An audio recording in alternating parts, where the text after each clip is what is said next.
Assalamualaikum warahmatullahi wabarakatuh. Hai semuanya. Halo, kenalkan nama saya Elvira. Dan saya Azrika.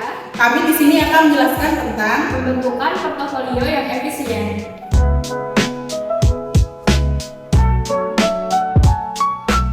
Investasi merupakan salah satu cara terbaik untuk membangun kekayaan dalam jangka panjang.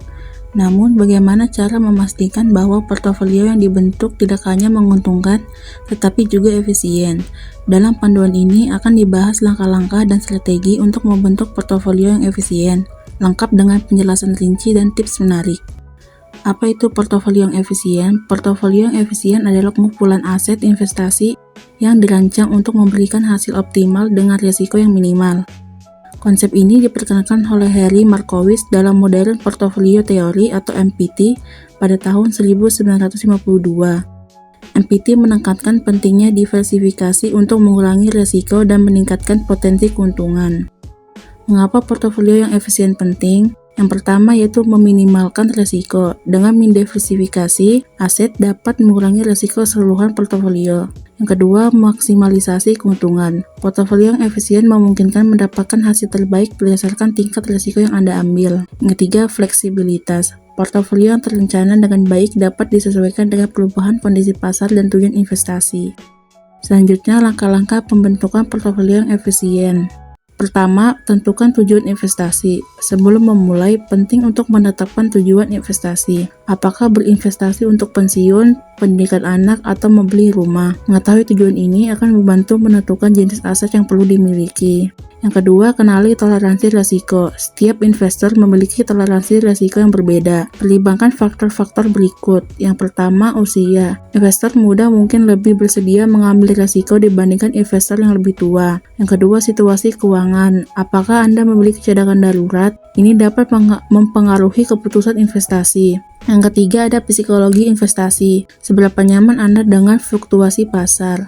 Selanjutnya, analisis aset yang tersedia. Lakukan riset menyeluruh tentang berbagai jenis aset. Yang pertama, saham. Memiliki potensi pertumbuhan tinggi, tetapi juga volatilitas. Yang kedua, obligasi. Lebih stabil dan memberikan pendapat tetap tetapi dengan potensi keuntungan yang lebih rendah. Yang ketiga, reksadana dan ETF. Menawarkan diversifikasi dengan biaya lebih rendah. Yang keempat, aset alternatif seperti properti atau komoditas bisa menjadi pelindung terhadap inflasi. Selanjutnya, aset berisiko dan aset bebas risiko. Dalam kegiatan berinvestasi, investor dapat membuat pilihan yaitu menginvestasikan dananya pada sebuah aset, baik itu merupakan aset dengan risiko maupun aset dengan bebas risiko, dan atau kombinasi dari kedua aset tersebut. Aset dengan risiko adalah kumpulan yang memiliki tingkat return aktual di masa yang akan datang memiliki nilai ketidakpastian. Contoh aset dengan risiko yaitu saham. Aset dengan bebas risiko yaitu kumpulan aset yang memiliki tingkat return di masa yang akan datang, bisa dipastikan pada saat ini berapa nilainya dan ditunjukkan oleh varian return yaitu sama dengan 0. Contoh aset dengan bebas risiko yaitu obligasi jangka pendek diterbitkan pemerintah seperti sertifikat Bank Indonesia atau SBI.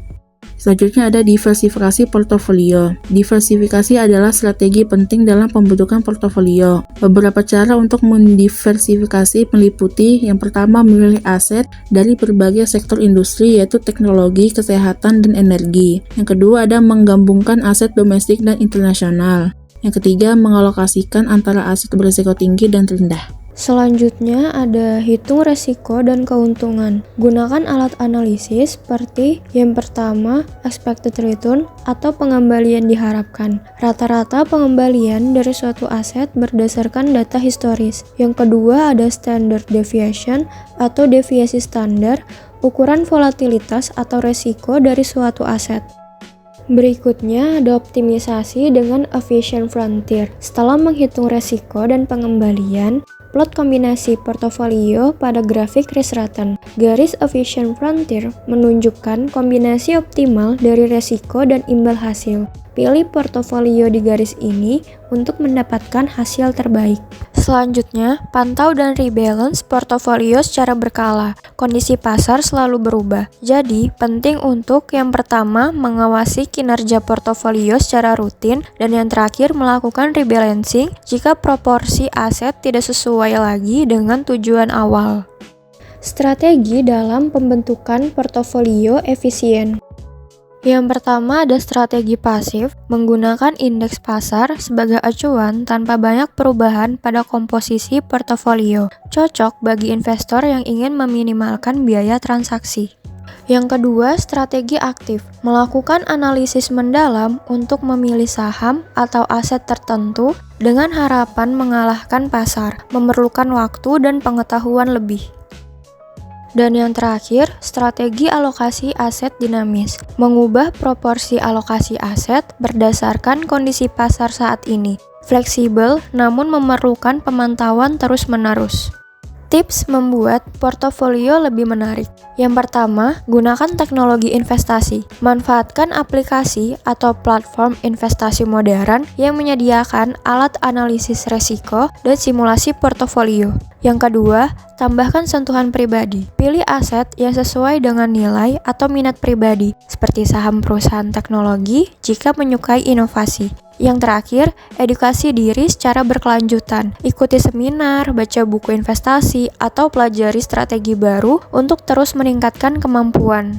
Kesimpulan dari pembahasan kali ini ialah pembentukan portofolio efisien memerlukan pemahaman tentang tujuan investasi, toleransi resiko, dan analisis aset. Dengan mengikuti langkah-langkah dan menerapkan strategi yang tepat, dapat dibangun portofolio yang aman dan memberikan hasil maksimal. Ingat, investasi adalah perjalanan jangka panjang. Kesabaran dan disiplin adalah kunci kesuksesan finansial. Sekian dari video kami. Wassalamualaikum warahmatullahi wabarakatuh. Bye.